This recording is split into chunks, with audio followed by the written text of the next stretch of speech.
Yep. Yep.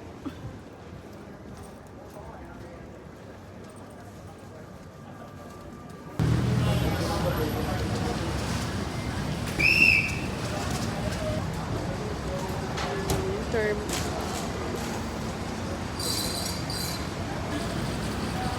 At ayun na nga, tapos na naman ang masasayang araw sa Pinas. Bakit nga ba ang bilis ng araw tuwing nagbabakasyon tayo? 3 linggo nga lang ang bakasyon ko, gawa ng may inattendan lang akong okasyon. 5:45 nga pala ng umaga ang boarding time ko at as usual, at least 3 hours nga dapat nasa loob na ng airport dahil sa haba ng mga pila sa loob. Medyo nalito pa nga ako kanina dahil naghahanap ako ng kiosk para sa ticket. Wala din naman ako makitang staff na pwedeng mapagtanungan. Yun pala, direct na agad na mag-check-in sa mismong airlines. Medyo natagalan nga lang ako sa immigration dahil sa haba ng pila. Anyway, ilang oras na lang dadalhin na naman ako ng eroplano sa ibang bansa. Meron nga pala akong layover sa Hong Kong at tignan nyo nga ang naupuan ko. Meron akong katabing flight attendant mamaya.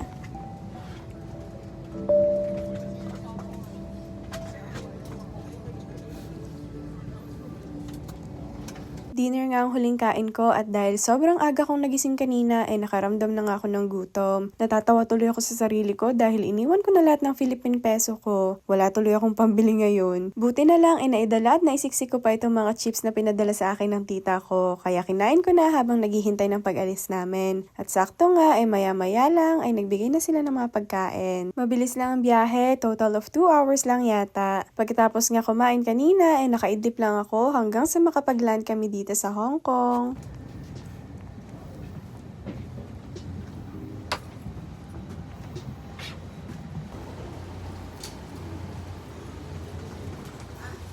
Dito nga din pala ang layover ko nung pauwi sa Pinas kaya medyo familiar na ako dito. Ang una kong ginawa hinanap ko muna ang gate ko. Medyo mas mahigpit nga din pala sila sa inspection dito. Kaya kinalkal pa nga yung bag ko pero wala naman silang nakitang bawal.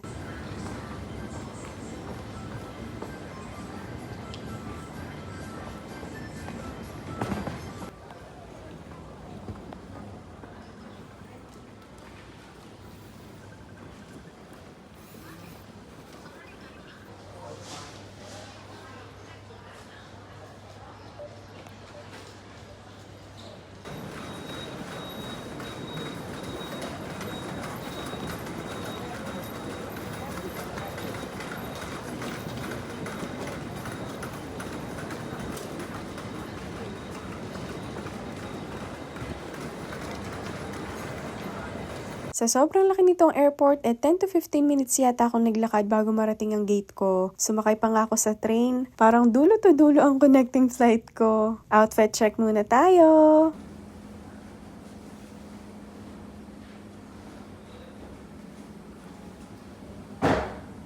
Meron nga akong 2 hours na layover dito, kaya naman dito na ako naghilamos at nag-ayos. Flash from TikTok.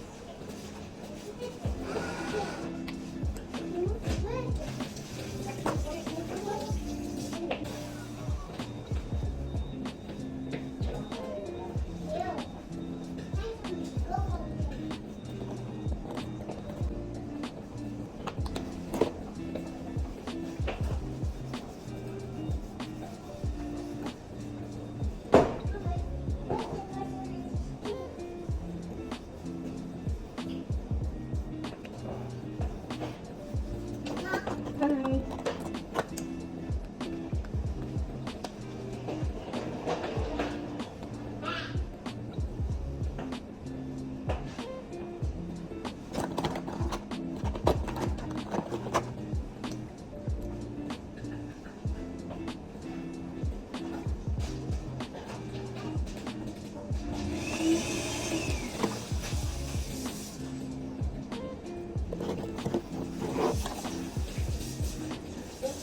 Magme-merienda na nga din ako dito habang ini-enjoy ang ganda ng view sa airport na ito.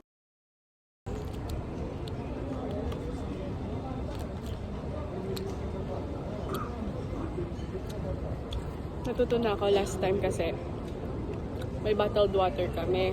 Yung may nakilala kong Filipino, di ba dati nung umuwi ako. So pinagtatapon namin kasi nga, ang tawag dito, bawal nga, di ba? Yung pala, pwede namang i-keep yung bottle, wala lang laman.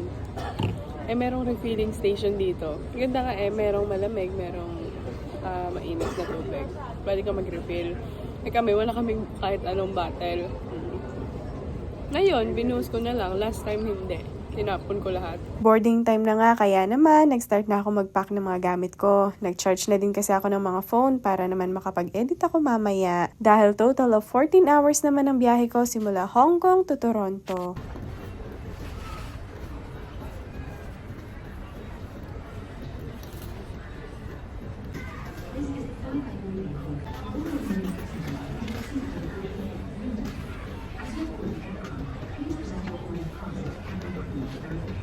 Siya nga pala, lagi kong napapansin na nagmamadali ang mga tao pumila kapag boarding na. Pero ako, naghintay na lang muna ako na umiksi ang pila. After all, may naka-reserve naman na upuan para sa akin. Komportable na, iwas pa sa ngalay sa mahabang pila, kaya subukan nyo din. Isa nga pala sa pangarap ko noon ay maging isang flight attendant, kaya ako nang nagtaas ng overweight kong hand carry.